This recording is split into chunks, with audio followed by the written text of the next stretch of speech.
O que é modernidade? Bem, pessoal, para a gente entender o que é modernidade, é necessário a gente compreender que ela vem, né, que ela surge, ela coincide com o início da Era Contemporânea. Ela já vinha acontecendo um pouco antes. A gente tem ali no século XVIII uma época de transição. Mas a modernidade, ela é algo característico da Era Contemporânea. E nós sabemos que a Era Contemporânea foi inaugurada com a Revolução Francesa, que ocorreu em 1789. Então, a Revolução Francesa, que foi baseada nos ideais do Iluminismo, foi um movimento político, intelectual, que ocorre a partir da França na segunda metade do século XVIII e se espalha para o resto da Europa logo depois. Ele inaugura uma fase mais racional da humanidade, inaugura as democracias contemporâneas. Então as pessoas passam a ver a política, o exercício da sua cidadania, o exercício do voto, a maneira que o governo deve ser calcado no interesse público da população. Então isso é uma novidade, isso é uma ruptura com o antigo regime que a Revolução Francesa trouxe. Então, a Revolução Francesa e os ideais do Iluminismo fazem parte do que vem a ser modernidade.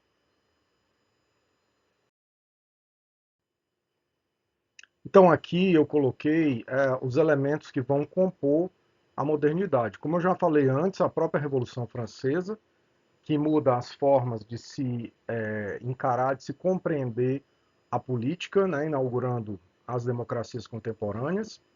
A Revolução Industrial, que vai alterar os meios de produção e as formas de trabalho, né? Então, as mercadorias serão produzidas, sobretudo nas fábricas, nas grandes fábricas, no ambiente fabril, uma produção segmentada, racionalizada, para aumentar a capacidade produtiva e diminuir o custo das mercadorias. E o trabalho, majoritariamente, vai passar a ser assalariado, né? E também, antes, por exemplo, um sapateiro que dominava todas as etapas do processo produtivo, ele vai se inserir, ele vai passar a ser um operário da fábrica, fazendo apenas uma das etapas daquele processo de se fazer um sapato.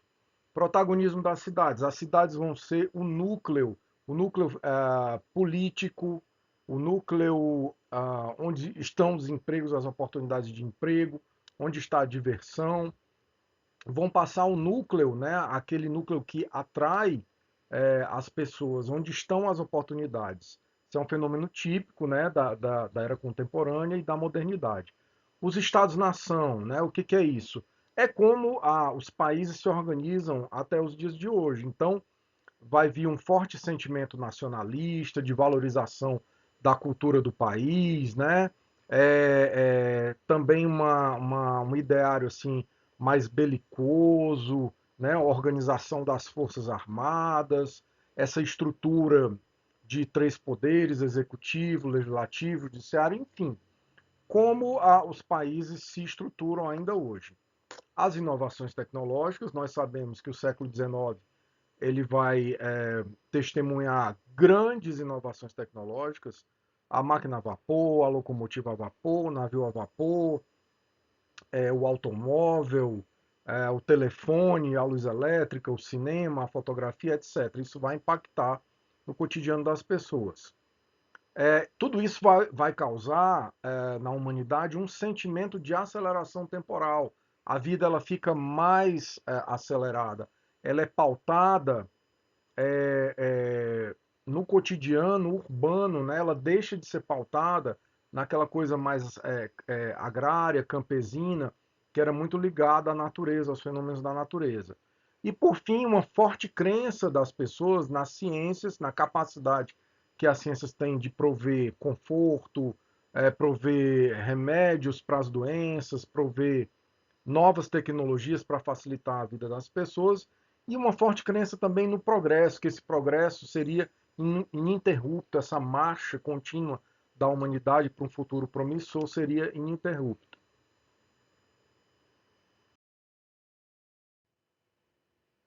Então, pessoal, eu coloquei aqui duas imagens como exemplo de metrópoles típicas, né, do início da modernidade, da era contemporânea, que são Paris e Londres, né?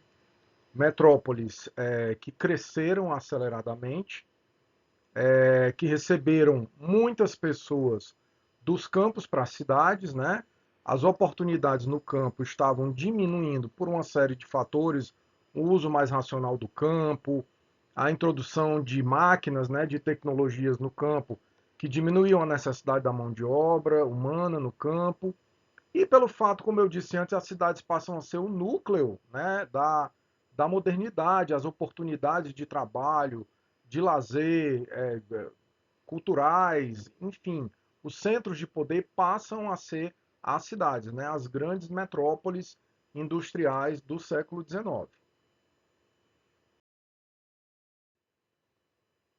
Bem, nesse contexto, a Inglaterra vai ser o país pioneiro em relação à industrialização. Então, a Revolução Industrial ela tem seu início na Inglaterra, por uma série de fatores, pessoal, devido, sobretudo, a capitais acumulados por conta do sistema colonialista inglês.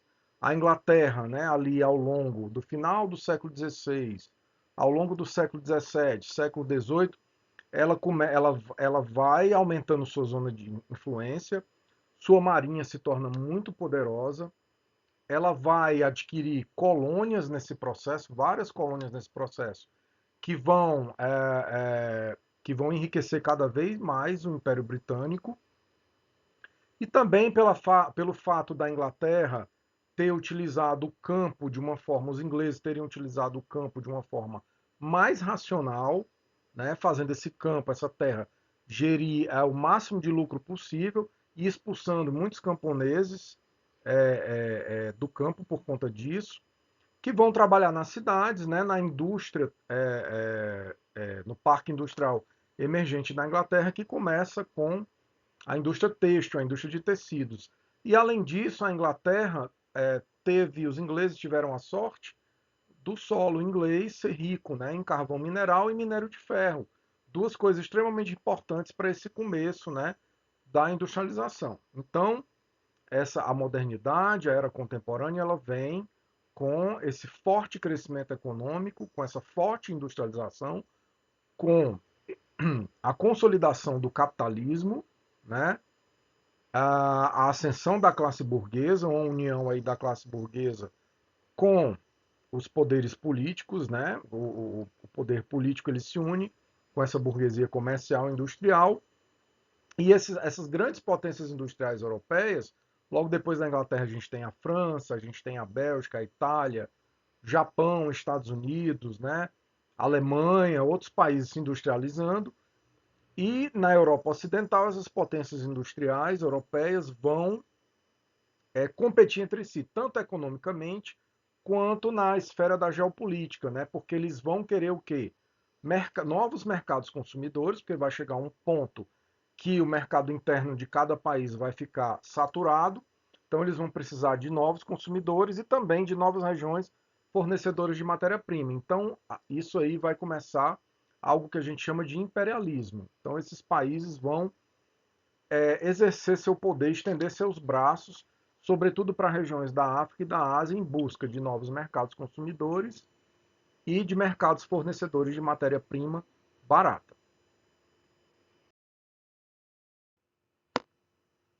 Bom, agora nós vamos passar para a resolução de questões.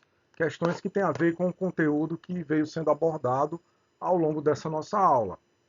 Então, a questão 1 diz assim: o acúmulo de capitais, a modernização da agricultura, a disponibilidade de mão de obra e de recursos naturais e a força do puritanismo ajudam a explicar o pioneirismo na Revolução Industrial.